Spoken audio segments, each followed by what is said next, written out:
नमस्कार साथियों, जैसे कि आप सभी जानते हैं कि हमारे देश की महिला क्रिकेट टीम ने वर्ल्ड कप हासिल करके भारत को शानदार जीत दिलवाई है।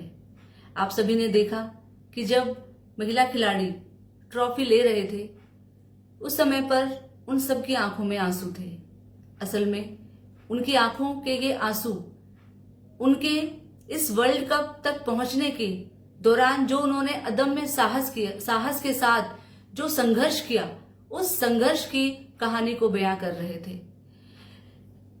आप लोग जानते हैं कि हमारे देश में महिलाएं चाहे किसी भी खेल में वो खेलती हों, समाज की तरफ से ना ही सरकार की तरफ से उनको उस तरीके का प्रोत्साहन दिया जाता है जितना प्रोत्साहन पुरुष खिलाड़ियों को दिया जाता है।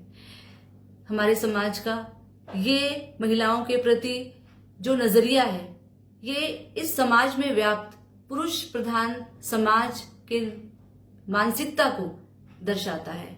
उसके बावजूद भी इन महिलाओं ने जिस साहस के साथ खेला और देश को वर्ल्ड चैंपियन बनाया, ये अपने आप में बहुत ही हम सभी के लिए बहुत ही गौरव की बात है।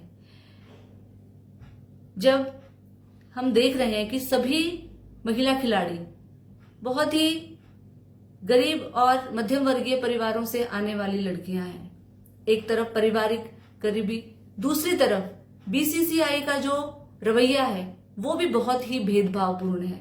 बीसीसीआई जिस तरीके से पुरुष खिलाड़ियों को आर्थिक रूप से प्रोत्साहन देती है, उनको सहायता देती है, उस तरीके से महिला खिलाड़ियों को आर्थिक रूप से सहायता नहीं दी जा रही है।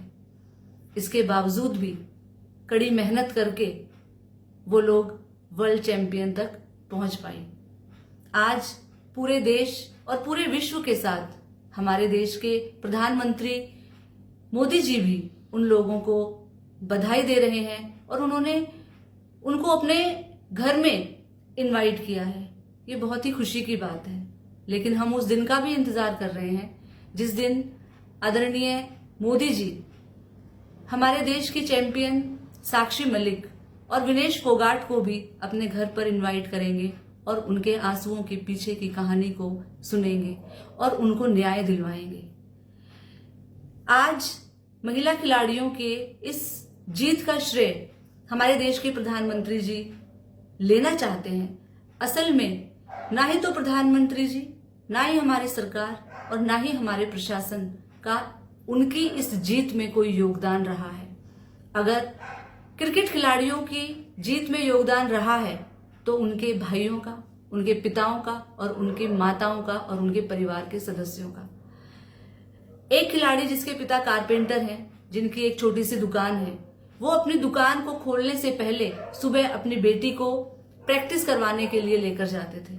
एक दूसरी खिलाड़ी जमीमा, वो जिस क्लब में खेलने के लिए जाती थी उस क्लब से उनको और उनके पिता को निकाल दिया जाता है। उनके पिता के ऊपर धर्मांतरण का आरोप लगाया जाता है जो झूठा साबित होता है। उसके खिलाफ संघर्ष करके वो लड़की प्रैक्टिस अपनी जारी रखती है और दोबारा से अपने उस क्लब की सदस्यता हासिल करती है। हर क्षेत्र में आज महिलाओं को अपना स्थान बनाने के लिए बहुत कष्ट साध्य संघर्ष करना पड़ता है।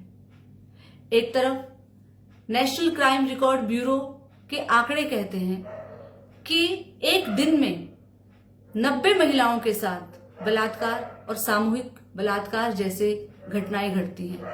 यहां तक कि खेल के क्षेत्र में भी महिलाएं कभी अपने कोच के द्वारा, कभी दूसरे लोगों के द्वारा महिला खिलाड़ियों का मानसिक और शारीरिक शोषण किया जाता है। जबकि हम देखते हैं कि हमारी सरकारें महिलाओं के साथ खड़े होने की बजाय उन आरोपी दरिंदों के साथ खड़ी होती है जो महिलाओं के का शोषण करते हैं। सिर्फ इतना ही नहीं, हमारे देश के बड़े बड़े नेता, उत्तर प्रदेश के मुख्यमंत्री आदित्यनाथ योगी जी कहते हैं कि महिलाओं को स्वतंत्रता और समानता की जरूरत नहीं है, उनको सुरक्षा की जरूरत है।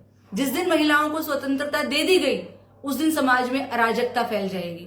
लेकिन इन्हीं हमारी बहनों ने क्रिकेट खिलाड़ियों ने यह साबित कर दिया कि जब महिलाएं अपनी स्वतंत्रता के लिए संघर्ष करके, समानता के लिए, समान अधिकार के लिए संघर्ष करके आगे बढ़ती हैं तो वो देश को चैंपियन बनाती हैं और वर्ल्ड कप देश की झोली में लाकर डालती हैं। साथियों, बहुत ही खुशी का दिन है हमारे लिए, उत्सव मनाने का भी दिन है, लेकिन इसके साथ साथ हमें संकल्प भी लेना होगा कि जब तक इस देश में महिलाएं बराबरी के साथ जीवन जीने का हक प्राप्त न कर सके, जब तक वो स्वतंत्रता प्राप्त ना कर सके, जब तक वो स्वाभिमान के साथ जीने का अधिकार प्राप्त ना कर सके, तब तक हम लोगों को संघर्ष करना होगा।